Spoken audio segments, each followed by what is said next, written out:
2006 metais patvirtintos 14-osios mažumos vyriausybės pagrindiniu veiklos principu tapo nuolatinis skirtingų pozicijų ir interesų derinimas. Turint tik 56 Seimo narių palaikymą ir 6 ministrų portfelius, šiai vyriausybei pavyko iš esmės įvykdyti programą ir duotus rinkėjams pažadus. Grąžinti žmonėms rublinius indėlius, padidinti finansavimą socialinės apsaugos, švietimo, mokslo, sveikatos ir kultūros sritims. Šalyje sparčiai augo vidutinis mėnesio atlyginimas. Darbuotojams dirbantiems pagal darbo sutartis alga buvo didinama 3 kartus.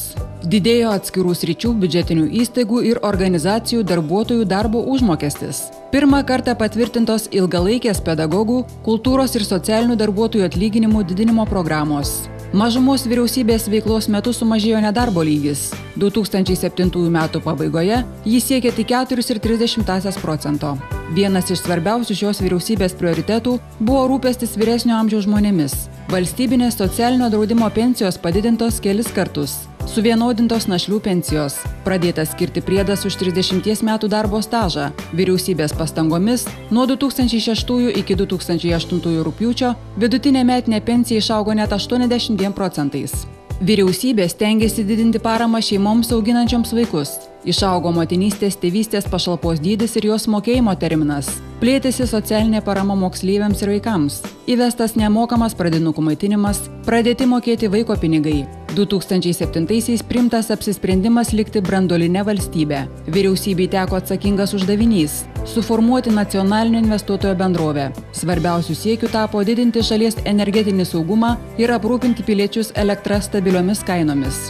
Reikšmingas užsienio politikos laimėjimas mažumos vyriausybės darbo metais – Lietuvos įsijungimas į Šengeno erdvę. Tai suteikė Lietuvos piliečiams didesnės verslo galimybės ir kelionių laisvę. 2007-aisiais Lietuvos ūkio plėtra buvo viena sparčiausių tarp ES valstybių. Eilę metų bendrasis šalies vidaus produktas augo daugiau nei 7%. Tuo metu vidutinė metinė infliacija nesiekė 6%. Išaugo nauji sporto kompleksai, atidarytos arenos Šiauliuose, Utenoje ir Panevėžyje, pastatytos ir atidarytos moters ir vaiko klinika Šiauliuose, Santariškių vaikų skyrius Vilniuje, daug lėšų skirta kelių ir magistralių būklės gerinimui. Dėl pasaulio ekonomikoje vykstančių procesų, ypač dėl energetinių resursų brangimo, Lietuva, kaip ir kitos valstybės šiuo metu, išgyvena ne pačius geriausius laikus. Išaugus infliacija verčia mus apriboti įsibėgėjusį vartojimą, gal net susiveržti diržus. Tačiau objektyvūs duomenys liudija apie švelnų ekonomikos nusileidimą, jei tik dabartinė vyriausybė tą leis. Kaip rodo pasaulio patirtis, sustojus ir apsidairius į priekį judama dar sparčiau. Apie tai liudija ir esminė mūsų šalies įvaizdžio kūrimo idėja, kad Lietuva drąsi šalis.